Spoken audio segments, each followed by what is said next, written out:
I'm travelling with World Expeditions to spend time with one of the oldest cultures left in the world. So we've just arrived in Arnhem Land, which is in the Northern Territory of Australia. Arnhem Land is bound by the Gulf of Carpentaria and the Arafura Sea. It is owned by Aboriginal people and special permits are required to enter.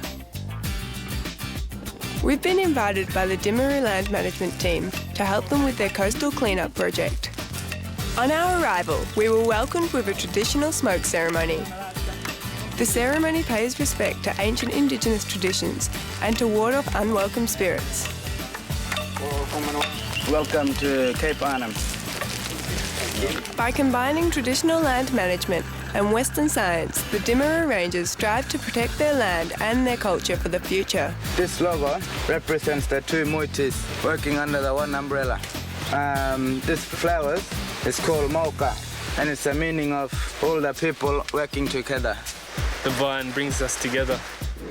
On our way out to camp, we decided to stop and grab some morning tea. We're getting Danpala, which is a mud mussel, and we're just collecting some to eat. I guess wading through ankle-deep mud is one way to get something to eat. These mud mussels have been a source of protein for the people of Arnhem Land for thousands of years. Now, to see what they taste like. Mud mussel even.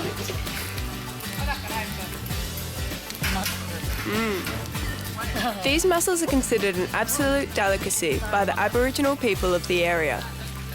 How is it? It's like a salty mussel mixed with an oyster. A bit chewy.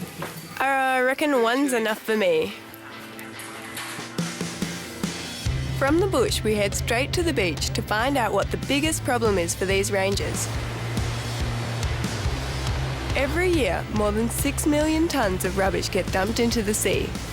Due to the ocean's currents, most of the rubbish that gets dumped in Southeast Asia ends up on these remote beaches.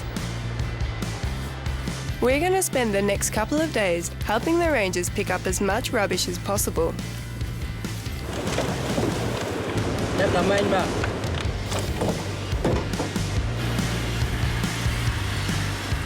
As we walked up the beach picking up rubbish, Ranger Gather spotted a turtle's nest.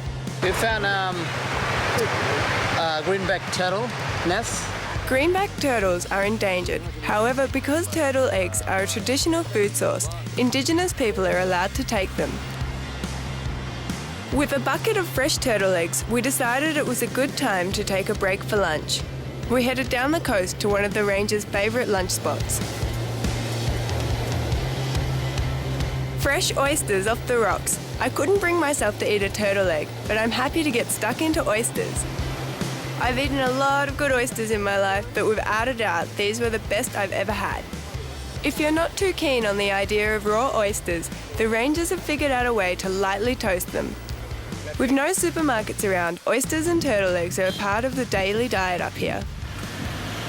After lunch, we decided to get out of the heat and head back to camp.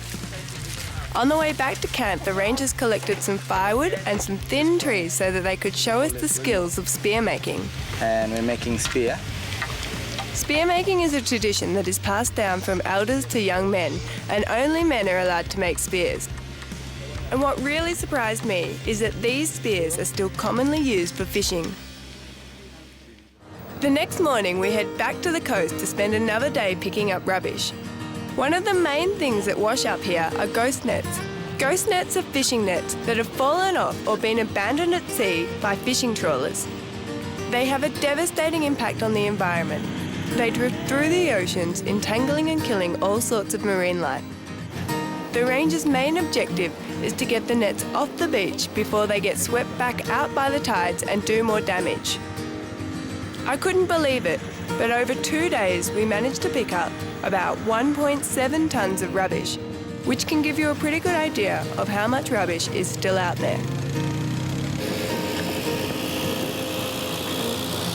It's been a real treat coming out here and working with the Timaru Land Management team. I've learnt loads about Indigenous culture, and cleaning up the beach has been really quite rewarding.